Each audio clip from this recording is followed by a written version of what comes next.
ಚೂಬಾಣ ಚಿತ್ರ ಒಂದು ಹಳ್ಳಿಯಲ್ಲಿ ನಡೆದ ಘಟನೆಯ ಕಥೆ ನಾನು ಮೊದಲಿಗೆ ನಮ್ಮ ನಿರ್ಮಾಪಕರಿಗೆ ಹೇಳಿದಾಗ ಸರಿ ಇದನ್ನು ಮಾಡೋಣ ಅನ್ನೋ ಒಂದು ಮಾತನ್ನು ಅವರು ಹೇಳಿದರು. ಅಲ್ಲಿಂದ ಇಲ್ಲಿವರೆಗೂ ಸಪೋರ್ಟ್ಗೆ ನಮ್ಮ ಅಣ್ಣವರು, ನಮ್ಮ ಜೆ ಅಣ್ಣವರು, ನಮ್ಮ ಅಧ್ಯಕ್ಷರೆಲ್ಲ ಬಂದಿದ್ದಾರೆ. ನಮಗೆ ಖುಷಿ ಆಯಿತು. ಸಿನಿಮಾ ವಿಚಾರಕ್ಕೆ ಹೇಳಬೇಕು ಅಂತಂದರೆ ಒಂದು ಹಳ್ಳಿಲಿ ನಡೆಯೋ ಘಟನೆ, ಒಂದು ದ್ವೇಷದ ಹಿನ್ನೆಲೆಯಲ್ಲಿ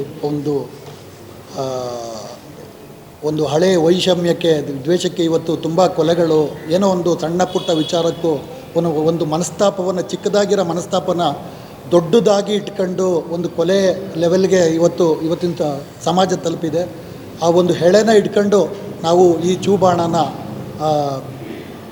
ಬಾಣ ಬಿಡೋಕ್ಕೆ ಹೊರಟಿದ್ದೀವಿ. ಈ ಬಾಣ ಬಿಡೋಕ್ಕೆ ನಿಮ್ಮೆಲ್ಲರ ಸಹಕಾರ ಅತ್ಯಗತ್ಯ. ಇದು ನನ್ನ 9ನೇ ಸಿನಿಮಾ. ನಿಮ್ಮ ಸಹಕಾರದಿಂದ ಇಲ್ಲಿವರೆಗೂ ನಾನು ಬಂದಿದ್ದೀನಿ. ಮೊದಲಿಗೆ ನಮ್ಮ ನಿರ್ಮಾಪಕರು ಹೈದರಾಬಾದಿಂದ ಬಂದು ನನ್ನನ್ನು ನಂಬಿ ದುಡ್ಡು ಹಾಕ್ತಿದ್ದಾರೆ. ಫಸ್ಟು ನಾನು ಅವರಿಗೆ ಧನ್ಯವಾದಗಳನ್ನ ಅರ್ಪಿಸ್ತೀನಿ. ಅದೇ ಈ ಕತೆ ಒಂದು ವಿಭಿನ್ನವಾಗಿ ಬೇರೆ ಥರನೇ ಮಾಡಿದ್ದೀವಿ. ಒಂದು ಹೀರೋಯಿನ್ನು ಆ ಥರ ಈ ಸಬ್ಜೆಕ್ಟ್ ಇಲ್ಲ. ಏನಿದೆ ಅಂತ ಒಂದು ಕಂಟೆಂಟ್ ವಾರೆಂಟ್ ಇದ್ರ ಥರ ಮಾಡಿದ್ದೀವಿ. ಅದರಿಂದ ನಮ್ಮ ಹೀರೋಗೆ ಈ ಕತೆಗೆ ಪೂರಕವಾಗಿ ಇವ್ರು ಸೂಟ್ ಆಗ್ತಾರೆ ಅಂತ ಅನ್ನಿಸ್ತು. ಅದರಿಂದ ಇವ್ರನ್ನ ನಾವು ಡಿಸ್ಕಷನ್ ಮುಖಾಂತರ ಇವ್ರು ಮಾಡಿದ್ರು. ಆಮೇಲೆ ನಾಯಕಿಯಾಗಿ ನಮ್ಮ ರೇಖಾ ರಮೇಶ್ ಅವರು ಆಕ್ಟ್ ಮಾಡ್ತಾಯಿದ್ದಾರೆ. ಆಮೇಲೆ ನಮ್ಮ ತನಿಕಾ ನಾರಾಯಣ್ ಅವರು ಇವರ ತಂಗಿ ಪಾತ್ರ ಮಾಡ್ತಾಯಿದ್ದಾರೆ.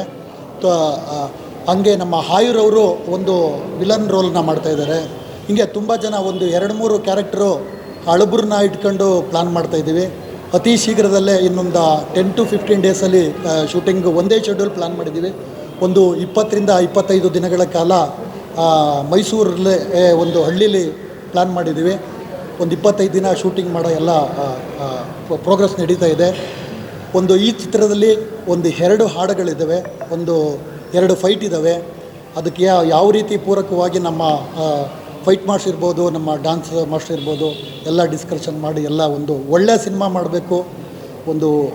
ಇಲ್ಲಿವರೆಗೂ ನಾನು 8 ಸಿನಿಮಾ ಮಾಡಿದ್ದೀನಿ.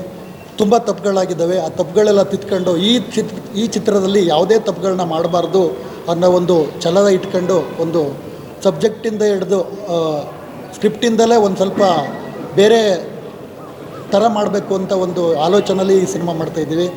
ದಯವಿಟ್ಟು ನಿಮ್ಮೆಲ್ಲರ ಸಹಕಾರ ಇರಲಿ.